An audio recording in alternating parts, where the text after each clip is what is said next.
Rowdy star Vijay Devarakonda, Rashmika మందనలు గత కొన్నేళ్లుగా ప్రేమించుకుంటున్నారని social మీడియాలో వార్తలు వస్తూనే ఉన్నాయి.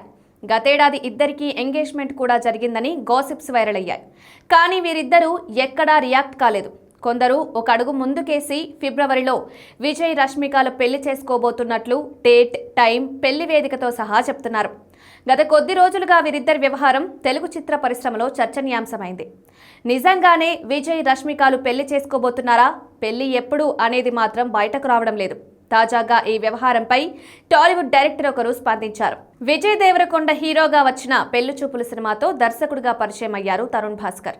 డిఫరెంట్ కాన్సెప్ట్ టేకింగ్ తో టాలీవుడ్ లో విలక్షణ దర్శకుడిగా పేరు తెచ్చుకున్నారు. ఓం శాంతి శాంతి, గాయపడ్డ సింహంతో పాటు మరో సినిమా కూడా చేస్తున్నాను అని తరుణ్ పేర్కొన్నారు. ఇదే ఇంట్రాక్షన్ లో విజయ్ దేవరకొండ, రష్మిక మందనల పెళ్లి గురించి మీడియా ప్రతినిధులు ఆయన్ను ప్రశ్నించారు. విజయ్ వివాహం అని తెలిసింది, మీరు వెళ్తున్నారా అని సదరు విలేకరు ప్రశ్నించగా దానికి తరుణ్ భాస్కర్ స్పందిస్తూ, నాకు ఆహ్వానం అందలేదు. ఒకవేళ ఇన్విటేషన్ వస్తే మీరు ఖచ్చితంగా వాట్సాప్లో ఫార్వర్డ్ చేస్తా. ఇద్దరం కలిసి వెళ్దామని కౌంటర్ ఇచ్చారు తరుణ్. ప్రస్తుతం ఆయన వ్యాఖ్యలు సోషల్ మీడియాలో వైరల్ అవుతున్నాయి. విజయ్కి అత్యంత సన్నిహితుడైన తరుణ్ భాస్కర్ వ్యాఖ్యలను బట్టి నిజంగా రష్మికతో విజయ్ వివాహం జరుగుతుందా లేదా అన్న గందరగోళం నెలకొంది.